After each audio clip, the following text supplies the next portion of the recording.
Middle East 0007 the 13th of November 2017 Get short URLA Saudiled blockade of aid and food supplies to Yemen will see the country experience the largest famine the world has seen for many decades, according to the United Nations Undersecretary-General for Humanitarian Affairs in a Wednesday statement warning of millions of deaths if the embargo is kept in place.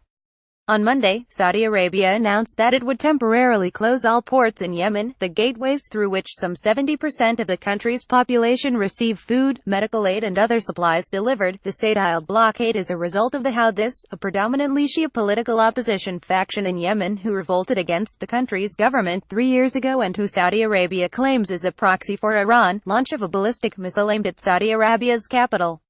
The missile was intercepted, but Saudi leaders consider the attack to be an act of war by Iran, which they claim supplied the weapon. The lives of millions of Yemen civilians are now on the line. Food merchants immediately doubled all their prices. Fuel, in one moment, disappeared from the markets and the price of what remains is insanely high, according to Yemeni civil rights activist Shaban, cited by the Los Angeles Times. And those who are sick, who need to travel for treatment, they're the worst hit, Shaban added. According to Mark Lowcock, United Nations Undersecretary-General for Humanitarian Affairs, a continuation of the blockade will lead to unprecedented damage and loss of life. It will not be like the famine that we saw in South Sudan earlier in the year where tens of thousands of people were affected. It will not be like the famine which cost 250,000 people their lives in Somalia in 2011. On Wednesday, there were reports that Saudi Arabia would allow limited activity to resume at the southern port of Aden. However, it remains unclear whether boats transporting supplies and food have been able to dock. The Red Cross announced on Tuesday that the blockade prevented a shipment of chlorine tablets needed to prevent cholera, and that it may not be able to deliver 50,000 vials of insulin.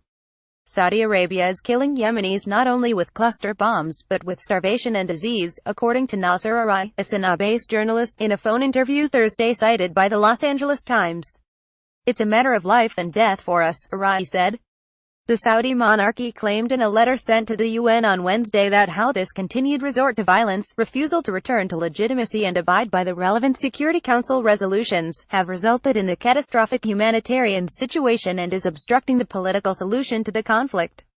In its letter, the Saudis claimed that Iran was ultimately responsible for the manufacturing of the missile launched by the Houthis. A move many noted would make the U.S. responsible for every death in the Middle East caused by a weapon purchased from the Pentagon. Iran's continued role in smuggling weapons to the Houthis is a clear sign of its complete disregard for international obligations, according to the Saudi monarchy.